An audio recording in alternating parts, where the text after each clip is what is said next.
Bien, bonjour, je m'appelle Christophe, donc moi je vais vous parler un petit peu d'une technique assez ludique qui consiste à pêcher un poisson nommé la vieille dans les zones rocheuses. Donc pour ce faire, je vais vous présenter un petit peu le matériel que j'utilise et vous expliquer comment on s'en sert. Donc là on est dans le Cotentin, donc la journée est un peu grise mais c'est un bon temps pour pêcher la vieille, les eaux sont assez claires. Donc moi j'ai sélectionné des leurres souples et des têtes plombées qui vont me permettre d'aller déloger ce poisson dans des zones rocheuses. Donc pour les têtes plombées, j'utilise des têtes plombées type triangulaire qui sont en fait ce qu'on appelle des lightning head. Donc là c'est des produits de chez Ilex, mais je vais vous montrer ça. Voilà, si ça veut bien sortir, voilà. Donc ces produits là sont disponibles en plusieurs grammages. Voilà, une petite tête triangulaire en fait qui permet de bien descendre rapidement au fond. Donc là ça c'est une tête de 14 grammes et ici j'ai une tête montée de 28 grammes. Voilà. Ensuite on a aussi des têtes de 7 grammes. Donc les leurres souples pour aller sur ces têtes. Donc deux types de leurres souples. Bon. On a par exemple des leurres souples comme ceux-là qui sont des springs. Donc cette nouvelle génération de leurres souples pailletées est très attirante pour les vieilles. Donc, en plus ces leurres souples ont la particularité d'avoir un canal pré-percé à l'intérieur, ce qui leur permet de bien guider l'hameçon lorsqu'on monte le leurre souple. En plus sur ce modèle on a ici une bulle d'air à l'intérieur du leurre, qui va permettre une présentation un petit peu surélevée de lèche. En fait la lèche, en l'occurrence un leurre souple. Donc, je vais vous montrer comment est-ce que ça se monte. Donc c'est facile, on prend la tête plombée, on enfile dans le canal jusqu'à peu près un bon tiers. Voilà, on ressort ici et c'est monté. Voilà. Et donc comme ici il y a une partie creuse avec de l'air, ça vous permet sur le fond de placer le leurre souple de cette manière. Et c'est cette petite bille là qui vient attirer les poissons. Voilà, après on en a des leurres de ce type là aussi.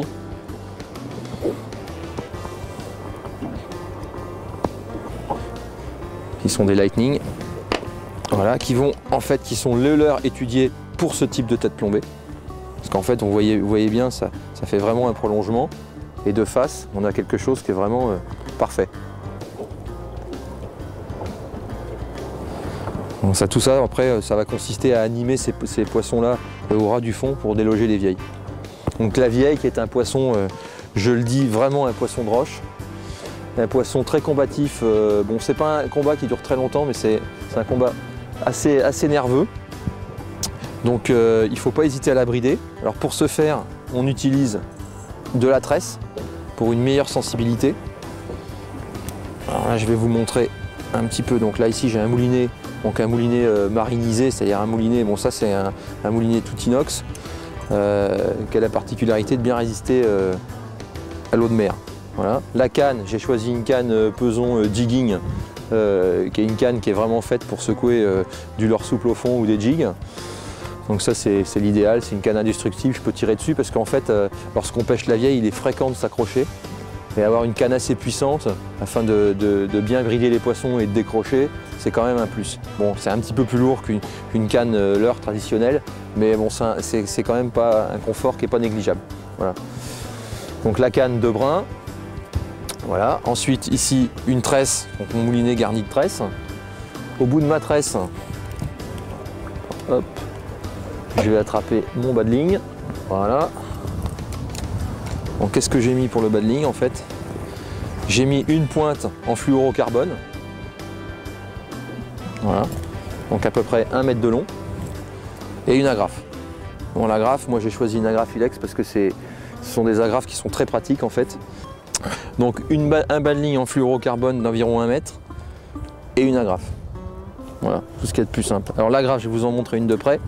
C'est une agrafe donc, de type Ilex. En fait, qui est une agrafe qui n'a pas de côté. On peut la mettre dans n'importe quel sens. Vous voyez.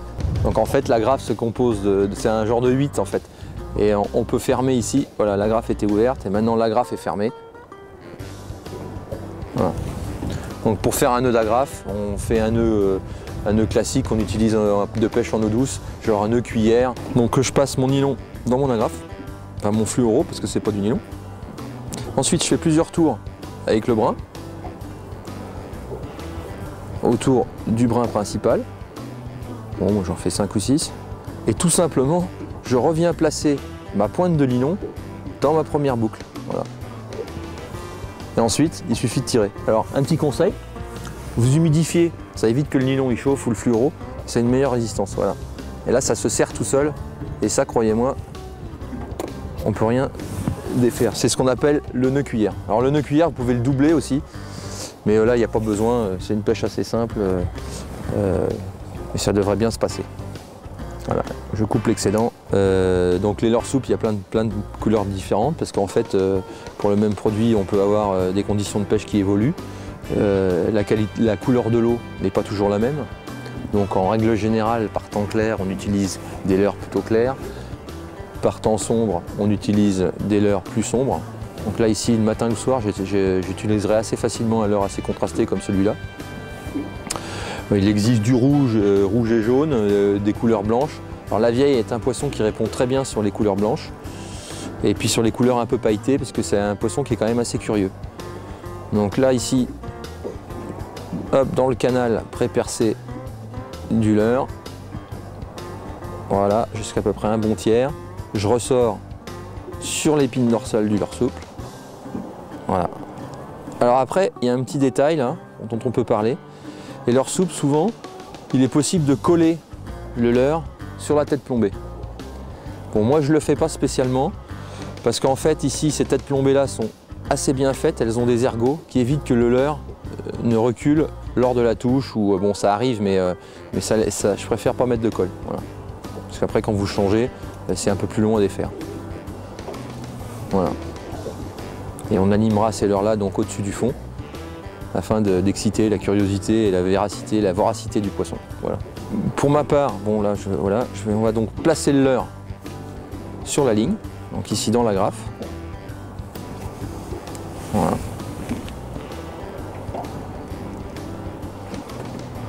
Et donc vous voyez la forme de la tête, ce qui permet que ça fuse vraiment vers le fond, ça descend très rapidement. Bon, nous on a décidé aujourd'hui, j'ai décidé de vous parler de la pêche de la vieille au leurre souple, mais sachez qu'il existe quand même encore beaucoup d'autres possibilités de pêcher ce poisson. Entre autres, on peut le pêcher au coquillage, on peut le pêcher au vif, et on n'est pas non plus obligé d'être en bateau pour pêcher la vieille. Il y a plein d'endroits par chez nous magnifiques où vous pouvez pêcher depuis la côte les vieilles, à pied, tout en restant bien sûr très prudent lorsque vous vous approchez du rivage. Bon alors là je vous ai parlé donc du matériel vraiment destiné à la pêche. Je vais vous parler un petit peu de ce qui va avec, enfin là ce que j'utilise moi. Donc vous avez vu je suis sur un bateau. Alors c'est pas une obligation, on peut comme je vous l'ai dit pêcher les vieilles depuis la côte. Pour ma part ce bateau là il n'est pas trop mal équipé parce que on a c'est un petit peu pour pêcher aussi toutes les techniques, mais j'ai surtout de l'électronique à bord, donc un sondeur. Et pour ce type de pêche, la pêche qu'on va pratiquer, c'est quand même assez important de bien suivre le fond, ce qui me permet de repérer les bancs de poissons, de détecter les hauts fonds s'il y en a. Et puis c'est un élément de sécurité qui n'est pas négligeable, parce que quand on est dans une zone ici, on est donc dans la presqu'île du Cotentin, c'est une zone qui est très rocheuse par endroits. Il est quand même bon de jeter un œil fréquemment sur le sondeur et la cartographie pour éviter de s'échouer sur un caillou. Voilà. Bon, maintenant on va aller rejoindre la zone de pêche et puis on va s'y mettre.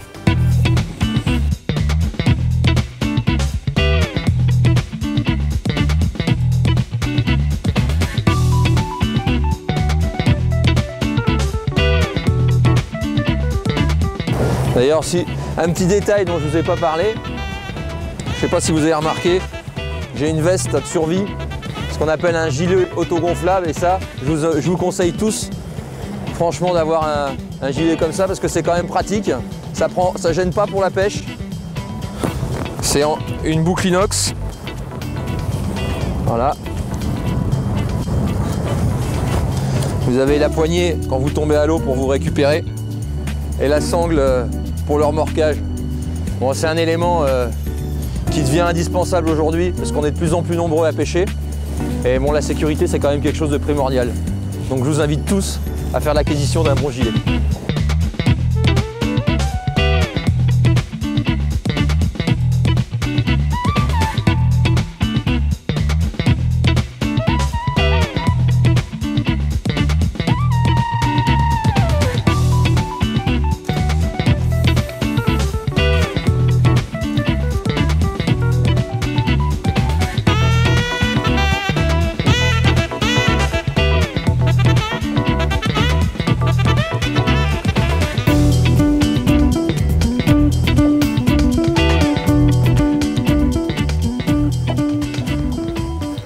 Ouais, donc pour la vieille, j'anime mon leurre souple en rasant le fond tout doucement. Bon, la couleur blanche, ça marche très bien. Dans les enrochements. Alors, la vieille, c'est un poisson qui est fait. C'est un poisson de roche, donc il vit très près du caillou. Dès qu'on a une touche, il ne faut pas hésiter à ferrer et bien brider le poisson tout de suite, parce que ce qu'elle va chercher, c'est à s'enraguer sous un caillou et après vous cassez. C'est une pêche qui est assez ludique parce que c'est un poisson qui est assez dense, assez lourd, qui est bien combatif. Bon, c'est pas un combat qui dure très longtemps, mais qui donne de bonnes sensations. Alors là, comme je vous l'ai expliqué, bon, bah, j'ai choisi de pêcher en tresse parce que c'est pour une meilleure ressentiment des vibrations du fond. Alors qu'en fait, comme la tresse par rapport au nylon a aucune élasticité, ça me permet de ressentir directement la touche. Bon, et puis pour la discrétion, en pied de montage, on a mis, comme je vous l'ai expliqué auparavant, un petit morceau de fluorocarbone qui me permet à ce que les poissons ne voient pas le bas de ligne. Parce que vous voyez que j'ai une tresse qui est plutôt jaune. Voilà. Alors, je garde toujours un œil sur le sondeur. Pour deux bonnes raisons. Un, pour une raison de sécurité, parce qu'on est d'abord dans une zone qui est quand même assez mal pavée, donc avec beaucoup de cailloux, et il faut vraiment faire attention là où on se dirige. Ça, c'est la première raison. Et la deuxième raison, afin de voir si j'évolue toujours dans le bon fond et si je suis toujours sur de la roche. Bon, l'animation, sinon, est très simple.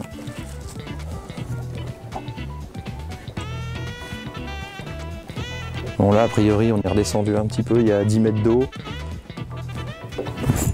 Ah, là, j'en ai loupé une. J'ai une belle touche.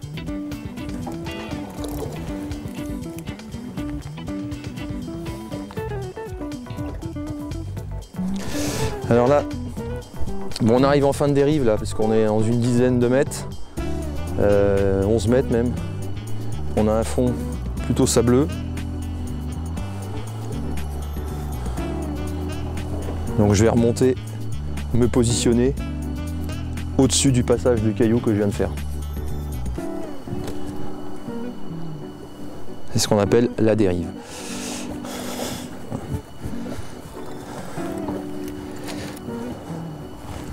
Voilà. De pêche, en fait, je vais remonter le courant ou la dérive en m'écartant de l'endroit où je veux pêcher. C'est ce qu'on appelle se décaler. Donc je fais un cercle en fait assez large et je viens me replacer au-dessus du poste.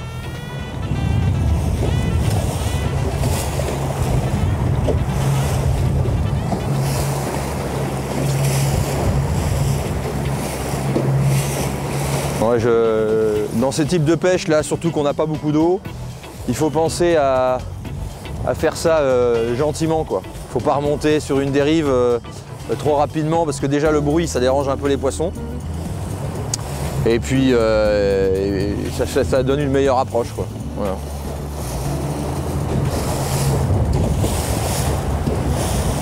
Donc là je vais me remettre au-dessus de la zone.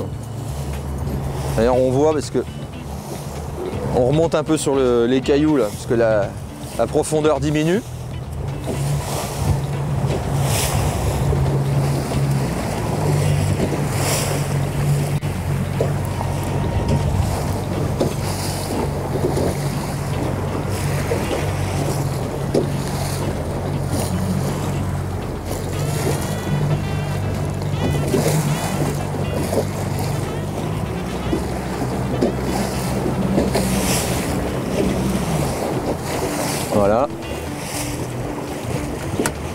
Bon alors là, au sondeur, je vois qu'on a une dizaine de mètres. On est à l'étal à peu près de la marée haute, là il y a peu de courant, donc même si il y a un peu d'enrochement, je vais mettre moins lourd, ce qui va me permettre d'affiner ma pêche. Donc grâce à mes agrafes, petites agrafes Ilex, je dégrafe facilement mon leurre. Je choisis un poids de leurre un petit peu moins important. Donc là je dois avoir un poids de leurre de 15 grammes. Voilà. Et puis donc avec un leurre avec une position dans le fond où la queue du leurre se trouve en hauteur pour bien les énerver, quoi. Et on va essayer ça. Voilà. La technique là, pour la vieille, ça s'apparente, enfin celle que j'utilise, parce qu'il y a quand même plusieurs façons de la pêcher, s'apparente à une technique de pêche à la verticale. C'est-à-dire que je vais aller gratter le fond avec mon plomb, je vais venir taper sur le fond. Et on le voit bien, la tresse se détend. Et après, je décolle un petit peu. Voilà. Et j'allume tout doucement. Ah.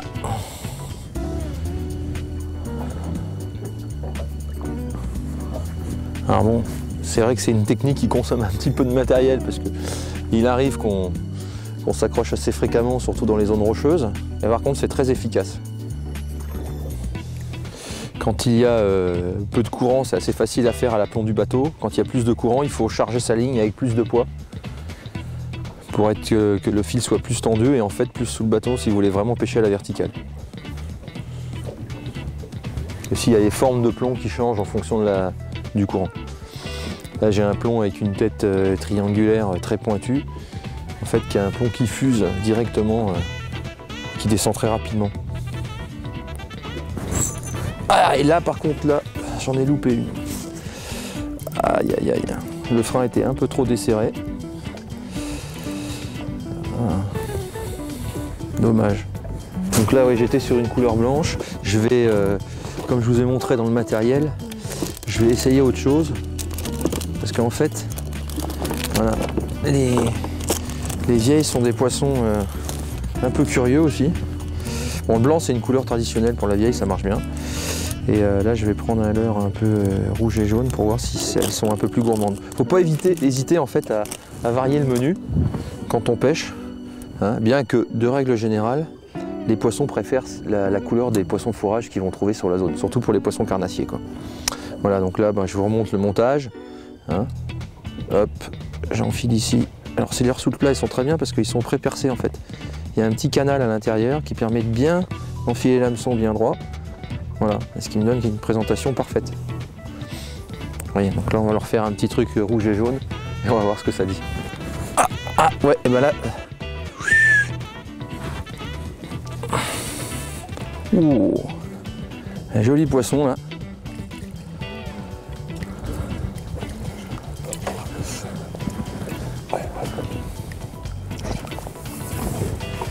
Voilà.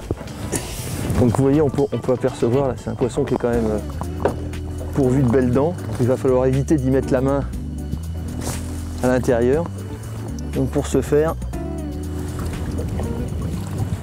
voilà, le mieux, si vous pouvez attraper la graffe, voilà. Et là, on a une belle vieille.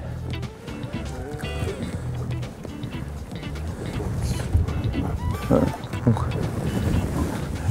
je vais vous montrer, vous voyez. Donc c'est un poisson carnassier qui gratte sur le fond, donc, et qui mange plein de petits poissonnets, des coquillages. On voit bien les dents en fait du poisson. Ouais, c'est un poisson magnifique, hein. C'est une robe.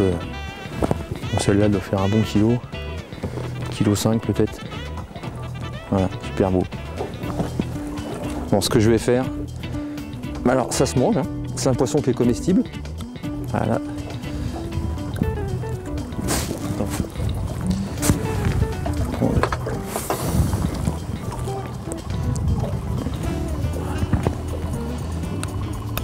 Voilà.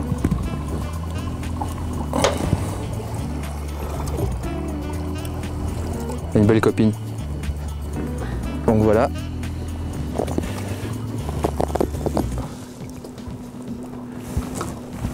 Et hop, direct au fond.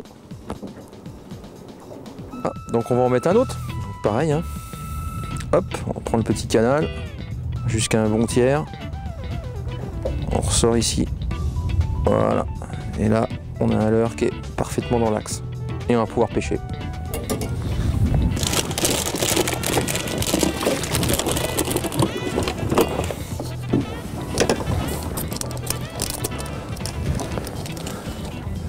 Ouais, c'est un petit poisson.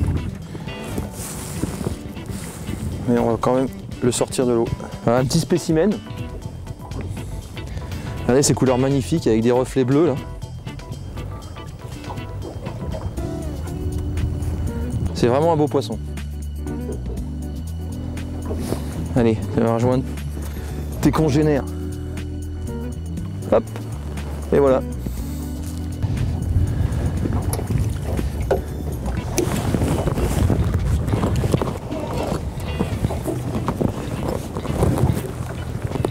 Voilà.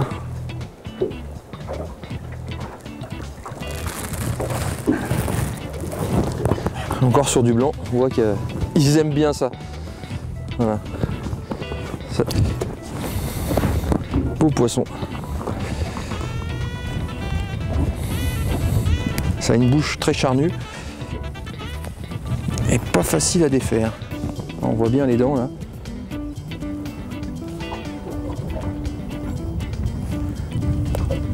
Voilà. Hop. Et on va la renvoyer dans son élément.